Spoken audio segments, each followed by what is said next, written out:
Bem, não tem como falar de iniciação sem remeter a Hermes Trismegisto, né? Né. Mas eu vou trazer aqui um texto do próprio Corpus Hermético, porque assim, o pessoal estuda muito o Kybalion, né? Mas o Kybalion, na verdade, ele é um comentário às máximas herméticas. Ele é Uhum. um comentário moderno, escrito por Atkinson, William Walker Atkinson, que foi um maçom americano. Então, na verdade, o que tem da tradição antiga do hermetismo no Kybalion são só aquelas frases, né? Do que está em cima é como que está embaixo, o que está dentro é como que está fora. Então eu trouxe aqui um trecho do próprio Corpus Hermético para a gente dar uma estudada. Discurso da iniciação. As coisas possuem entre si uma conexão através de mútuas relações em uma cadeia que abarca da mais baixa à mais alta. Porém, as coisas mortais estão ligadas às imortais, às sensíveis, às que não são percebidas pelos sentidos. Enquanto o conjunto da criação obedece a este governador supremo, que é o Senhor, de forma que compõe não uma multiplicidade, mas uma unidade. Pois, como todos os seres dependem do um e são provenientes do uno, ainda que vistos separadamente pareçam constituir uma infinidade em número, quando se os considera reunidos, formam apenas uma unidade. O que ele está falando aqui? Ele está falando que é, tudo que existe exteriormente é símbolo, é uma ilustração viva do princípio interior. Então, o hermético, ele vai olhar o mundo, os elementos, os planetas, e ele vai tentar entender a ideia da qual os elementos e planetas são veículos, da qual as próprias coisas são veículos. Como assim? Deixa eu ver. Assim como uma palavra ela é um signo de um conceito, de uma ideia, né? Que é a coisa que a palavra expressa. O hermetismo ele vai trazer um ensinamento chamado a assinatura das coisas. Esse ensinamento vai perpassar toda a tradição hermética. Elifas, Boêmio, Samartã, o Ficino, Mirandola, medieval, todos. Que é você enxergar o que coisas externas, como os planetas, elementos, plantas, metais, são espiritualmente. Então, o que significa espiritualmente, por exemplo, o Saturno? Saturno, que é o planeta mais afastado do Sol, pelo menos entre os que o pessoal conhecia nessa época, né? É a astrologia clássica, assim, né? É bem clássica. Dos 7 planetas, né? O Saturno, ele está afastado, ele é o mais frio, ele é o mais seco, ele tem aquele anel em torno de si, é como se ele estivesse retendo, é como se ele estivesse contraindo, né? Então o Saturno, ele vai ser um símbolo de uma força que é essa contração, né? O Vênus, que é o planeta que mais brilha, que nasce antes do Sol, ele vai ser a estrela da manhã, né? Uhum. Com a sua beleza. Então, ele vai ser representação dessa luz, dessa beleza, né? O Marte, que é vermelho, né? O Marte, ele vai ser representação da guerra, do sangue, do ferro, né? É uma curiosidade que o Marte ele é vermelho por causa do ferro mesmo, Uhum. do elemento ferro, né? E nós, o nosso sangue é vermelho também por causa do elemento ferro, né? Então, essas analogias entre a natureza e o homem é uma coisa que o hermetista ele sempre vai estudar. Deixa eu ver mais um exemplo. O Sol, né? O Sol ele expande, ele doa, ele brilha, ele dá seu calor, ele dá sua luz, ele dá sua vida. Então, o Sol ele representa espiritualmente o oposto de Saturno. Então, transmutar o chumbo em ouro, né, o chumbo que é representado por Saturno e o ouro é representado pelo Sol na alquimia, transmutar o Saturno em Sol significa passar desse estado de alma que é fechado em si mesmo, esse estado de alma de contração, esse estado engessado, esse estado ensimesmado, e esse estado melancólico, convertê-lo em um estado de luz, de doação, de expansão, em um estado que é análogo ao Sol, né, num nível espiritual. Então, o hermetista ele vai ler o mundo como os manifestos Rosa Cruz dizem assim: "O livro da natureza", né. É como se ele estivesse lendo um livro. Tudo é símbolo e analogia. Tudo, os seres, na natureza, os elementos, os planetas, tudo é uma parábola, tudo é a assinatura do Senhor do mundo, né, do autor das coisas. E nós temos que aprender a ler a língua dos símbolos, para que nós descubramos o que temos que fazer no invisível, na alma. E o mundo, ele é um grande texto, ele é um grande livro escrito com seres, escrito com estações, escrito com metais, com plantas, com elementos, escrito com as fases da lua, eh, tudo para ser lido, para que o homem descubra, através dessa alfabetização visível, o que ele tem que desabrochar dentro de si. Perfeito. Fazendo uma colocação assim também, né? Uhum. Eh, o Hermes Trismegistus, nessa figura, ele tá com o próprio sol, com a própria essência Sim. do ouro Uhum. alquímico em suas mãos, né? E o que eu vejo, assim, a alquimia é um dos livros mais fechados que a gente tem, tipo, que a gente não tem acesso, no caso, né? Mas Uhum. que o buscador verdadeiro, né? Aquele que está de coração, né? De forma cardíaca, resplandecente, né? Em ressonância com isso e produzindo a própria luz nessa representação solar para iluminar todas essas trevas e tudo mais, ele consegue acessar esse livro, né? Então, aí também tem um grande mistério, que é um mistério alquímico bem profundo isso, mas Uhum. é justamente de a gente conseguir, em primeiro lugar, fazer a obra do chumbo ao ouro. Para quê? Para que com o ouro em nossas mãos, com a essência, né, com aquilo que podemos chamar de eu superior, na nossa conexão, nós consigamos conectar com um sol central, né, com um sol maior do que este sol. E aí já é um desdobramento de uma oitava superior desta magnum opus, dessa alquimia. Então é algo muito, muito profundo, o reflexo do acima com o embaixo. É algo muito, muito profundo, essa busca que nos permite trazer luz, né? Trazer luz para a nossa vida, trazer luz para algo que muitas vezes a gente olha e não enxerga. Tem uma frase que é muito profunda e representa Uhum. bem esse sentido, que há aquele que passe por uma floresta e veja apenas lenha para a sua fogueira. Ele não consegue ver o simbolismo que contém em cada árvore, em cada animal, em cada composição harmônica desse livro sagrado, que é uma floresta, né? Que é algo tão natural, é algo tão alquímico em sua própria essência. Então, realmente, um dos ensinamentos herméticos mais profundos está contido no livro da natureza, né? Basta termos olhos para enxergar, ouvidos para escutá-la. Puxa, perfeito. Eu tenho um exemplo de uma leitura, assim, né, do livro do mundo, Liber Mundi, que é a Hum, forma como Saint-Martin interpreta a aurora, o nascimento do sol, né.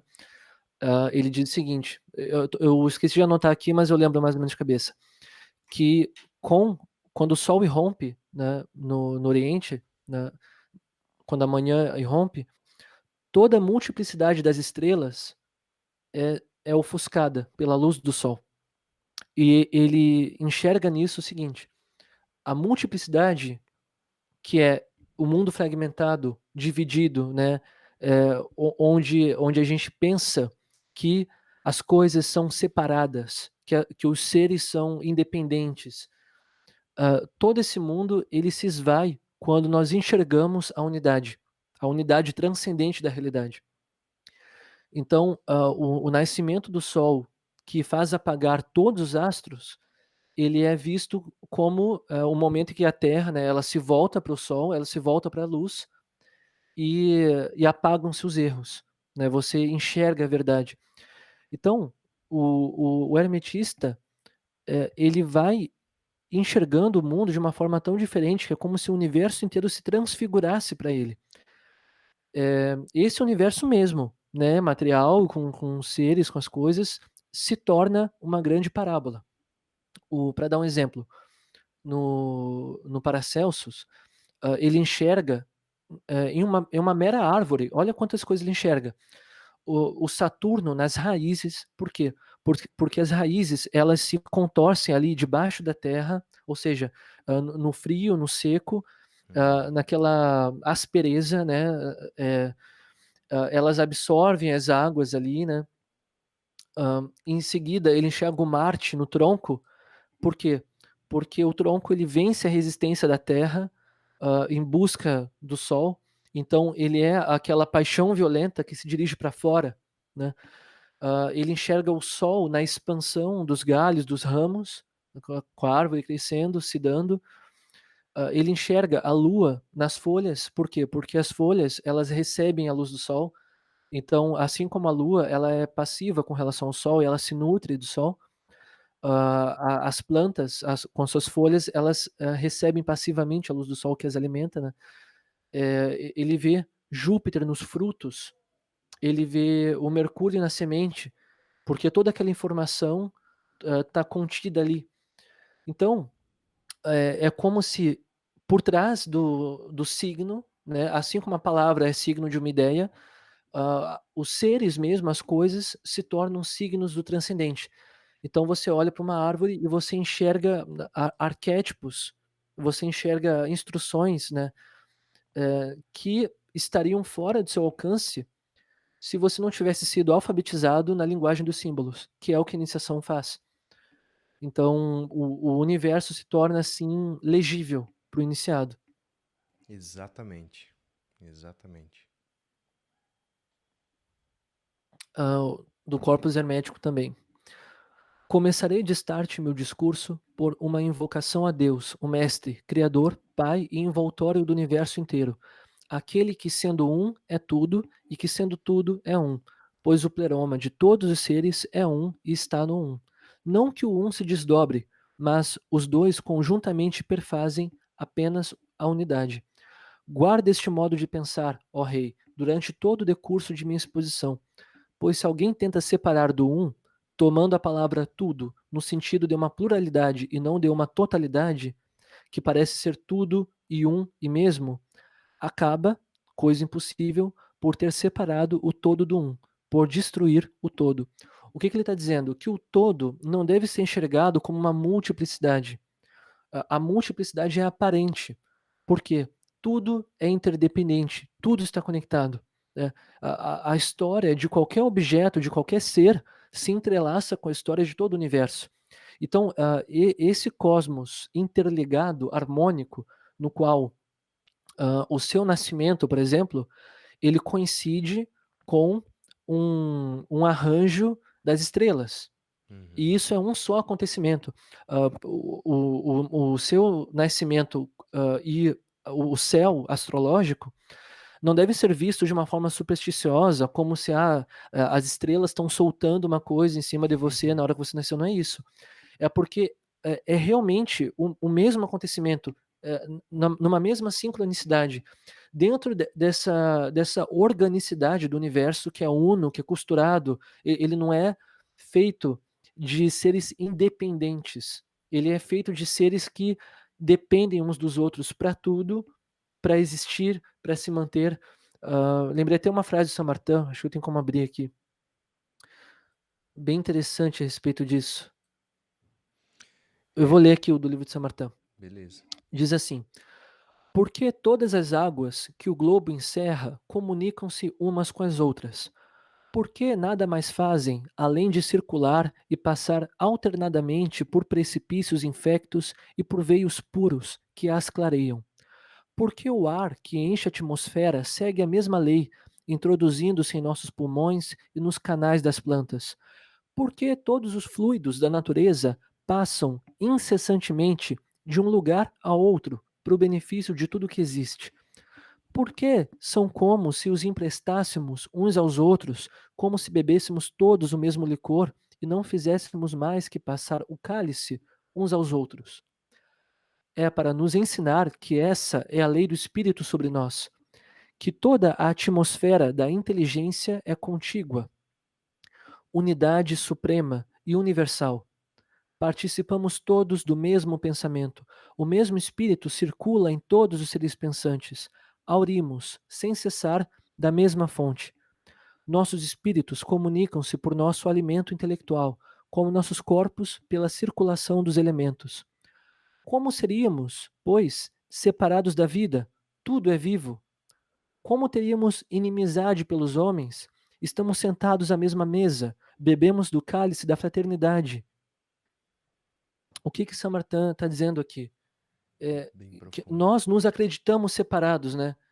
Nós criamos guerras, divisões, nações, né? Entre nós e a natureza, acreditamos que a natureza é uma coisa para nós explorarmos. E o hermetismo vai trazer aqui o não dualismo, no sentido de que o homem, a natureza, o universo estão profundamente interligados. A consciência, ela é parte do universo. O homem não é um ser separado que está aqui para explorar, para dividir. Não, todos os átomos do nosso corpo estão entrelaçados com o universo. A nossa história está entrelaçada com a história do universo. É, e o Saint-Martin enxerga, né, a circulação das águas, dos ventos, no exemplo que ele deu, como sendo uma ilustração de como tudo compartilha dessa unidade. Está tudo interligado. Né? E é nesse paradigma que nós vamos entender verdadeiramente o hermetismo. Perfeito. Bem profundo essa frase, né? Eu acredito que tu vai falar um pouco depois de Saint Martin, Uhum. né? Então vamos deixar para depois alguns comentários. Então, o estudo dos elementos e dos planetas vai ser universal, né, em todas as ordens, todas as iniciações. Os planetas e elementos enquanto os sinais visíveis daquilo que está no invisível. Então, o fogo visível, né, que consome com seu ardor, ele é sinal visível das paixões. O ar que preenche, que é invisível, que circula, né, os ventos que circulam, é um sinal visível do pensamento em nós. A terra, né, que é fixa, que é seca, é um sinal visível do corpo. A água, as emoções, né, que são voláteis, os sentimentos. Eh, e esses elementos, eles se contrapõem, né. Então como que eu vou, dentro de mim, reunir esses elementos? E os 7 planetas a mesma coisa, os 7 planetas também se contrapõem nessa relação que eu coloquei aqui, né. Então, por exemplo, aqui o Saturno está de um lado, né, e o Sol do outro. Ou seja, né, o Saturno que é contração e o Sol que é expansão. O Marte que é quente e seco, a Lua que é fria e úmida. E o que são esses planetas em mim? O que são esses planetas em nós, né? O Júpiter, que é o maior planeta do sistema solar, que eles tinham até então, né, Uhum. ou seja, com essa grandeza que ele expressa uma majestade, ele expressa, um princípio que foi visto como paternal, porque o Júpiter sempre foi associado com Zeus, né. Eh, até cosmologicamente é interessante que, muitos asteroides, muitos meteoros não atingem a Terra, porque o Júpiter absorve, porque o Júpiter é maior. Então, o que é isso em mim, né, dentro de mim? Esse princípio que tenta, expandir, mas que assim como Zeus, ele pode querer tudo para si, né, Zeus, ele, seduzia as mortais e reinava sobre os homens, mas que também pode ser transmutado em, por exemplo, em um princípio de magnanimidade. Por quê? Eu posso usar essa influência, eu posso usar essa expansão para o bem, né. O Marte é a mesma coisa. O Marte que, ele pode ser destrutivo, ele pode ser a cólera em mim, ele pode ser a paixão desgovernada, mas o Marte também pode ser a coragem, também pode ser a iniciativa. O Marte também pode ser, o elemento em mim que me tira da passividade. A Lua, que no sentido negativo, a Lua representa a volatilidade, né, porque a Lua ela vai da lua cheia pra lua minguante, pra lua nova, Uhum. então as emoções podem estar lá em cima, podem estar lá embaixo, né. É, Eh um Diga. sentido uma palavra que eu acho que expressa bem o sentido Uhum. negativo da lua, por exemplo, é lunático, né, que fica Sim, num mundo, às vezes, de é. intempéries da mente e reflexos distorcidos do que é uma realidade, né? Sim, porque a Lua, né, quando ela, recebe a luz do Sol, ela espelha o Sol, mas quando ela não recebe, ela cai na obscuridade. Então a Lua, ela representa essa instabilidade mesmo, né, o lunático. Interessante esses termos, né. O que que é o jovial? O que é o marcial, né? O que que é Uhum. o lunático nesse sentido? É essa volatilidade, tá lá em cima, tá lá embaixo, né. Só que a Lua, ela também pode ser positiva, porque a Sim. Lua ela é o planeta, né, eles consideravam planeta, não sabiam que era um satélite e tal, mas é o planeta capaz de espelhar o Sol. Então, por que que a loucura, ela anda de mãos dadas com a genialidade, com a poesia, com a arte, né, tantos artistas Uhum. geniais, né, que às vezes, sei lá, cometeram suicídio ou tiveram abuso de substâncias e, tantos músicos principalmente, né. É. Então, a Lua, ela tem esse lado negativo desse lunático, como tu disse, mas ela também pode ser, ela também pode, eh, espelhar o Sol. Ela também pode receber o daimon, né, o gênio. Então todos os planetas, eles possuem a virtude e o vício. Eu recomendo para quem quer estudar esse tema, pesquisar o artigo "Sete Planetas, Sociedade das Ciências Antigas". Eles têm um estudo sobre a virtude e o vício de cada planeta, né, a transmutação da força desgovernada de cada planeta em sua versão, em sua oitava, né, como nós dizemos, né, Uhum. em sua oitava Perfeito. superior. Quem quiser também adentrar um estudo de tudo isso, eu trago bastante coisa no meu treinamento da chave da sabedoria oculta, que a gente começa também falando dessa mesma linha, na Uhum. sincronicidade, né, que o nosso amigo desconhecido está trazendo, do pitagorismo, dos números do 1 ao 10, depois todas as relações com isso, com a Sephiroth, com o lado oriental, com os simbolismos, né, esse arcabouço simbólico para que a gente possa ir graduando devagarzinho todos esses conhecimentos. Perfeito. E o hermetista, ele vai ler esse livro da natureza para ler o livro do homem, o Liber Mundi e o Liber Homo. Por quê? Porque ele vai encontrar no homem o que que ele tem que realizar. Então, tendo encontrado em mim os elementos, né, o que que são os 4 elementos na minha alma, o que que são os 7 planetas na minha alma. Agora como que eu vou, equilibrar esses elementos para formar a cruz filosófica, o equilíbrio perfeito, e como que eu vou ordenar esses planetas, né, para que eles estejam, hã, na mesma harmonia da ordem macrocósmica, né. Como é que é a ordem macrocósmica? É o Sol que reina, é o Sol no centro. Mas nós geralmente começamos a busca e estamos totalmente desgovernados, totalmente desregulados. Então o Marte está no centro, né, às vezes o Vênus está no centro, né, então, o Vênus que pode ser a luxúria, né, mas que transmutado pode ser inspiração, né. Então o Mercúrio que pode ser a astúcia num nível inferior, mas que transmutado pode ser o intelecto. Então, eu vou pegar esses planetas dentro de mim, na minha alma, né, e eu vou ter que repetir a ordem macrocósmica, eu vou ter que me ordenar espiritualmente. Então o caminho hermético consiste, após essa alfabetização simbólica, em, trabalhar interiormente tudo isso, né, realizar no invisível a ordem do visível. Para dar um exemplo, aqui é do livro O Catecismo da Alquimia Superior, de Eckhart Hausen, né. O autor que, como eu disse, é estudado em todas as ordens. Bem importante mesmo. Sim, sim. Eh, como assim alquimia superior, né, porque a alquimia que trabalha com os elementos, ela está trabalhando com os signos visíveis.